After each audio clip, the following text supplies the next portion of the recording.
The Percy Jackson movies have been very criticized by the fans since they were released. So, how did you plan to make it different and better this time? I think at the beginning of this process, we just decided to treat them as if they are what they are. They're someone else's project made under a different set of circumstances in a different time.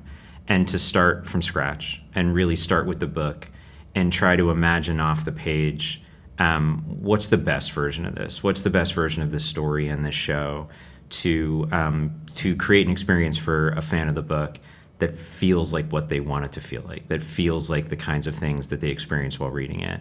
And so it was pretty rare, if ever, that the movies were considered, I think, as something to do or not to do. They just were sort of another thing that didn't really have any bearing on the show. Did you make any important changes from the book? Define important. I think there are a lot of changes. I hope that most of them are invisible. I think that in order to take this story that takes place over the length of a novel, which is a lot more page count than the scripts for a show are, there are decisions you have to make. Not just what goes out and what stays in, but to how to get everything in, and how to maybe sometimes connect things that, if they were their own events, would be hard to have in the show. But once you connect them, it makes it a little bit easier. So there are 1,000 small changes. The bigger changes, I think, are I think exciting to us, and I think exciting to Rick and Becky in the sense that there's nothing that's in this show that doesn't feel like it could have been in the book. So if you're a fan of the books, this is a little bit like getting to read it again with Rick's second draft implemented into it. And you spoke about Rick and Becky, and to what extent did they, and especially Ricky, participate in the decisions of the series?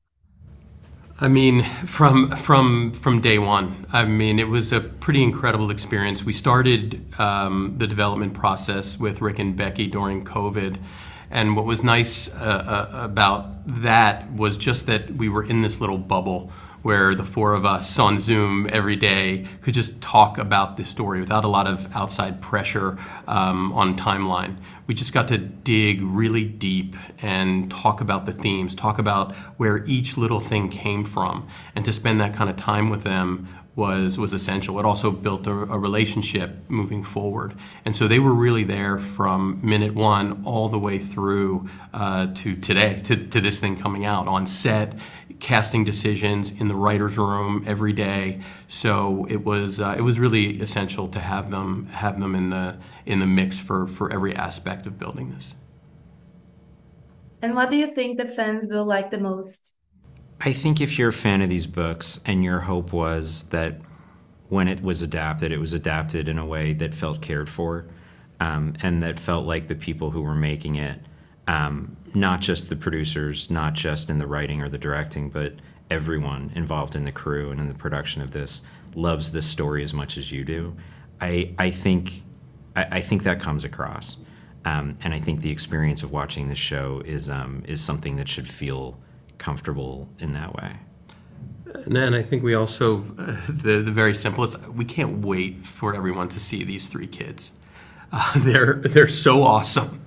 And it's so tricky casting for something this big and complicated and asking them to do really impossible things. They shot for like 160 days. And these are, at the time, it was a 12-year-old, a 13-year-old, and a 16-year-old.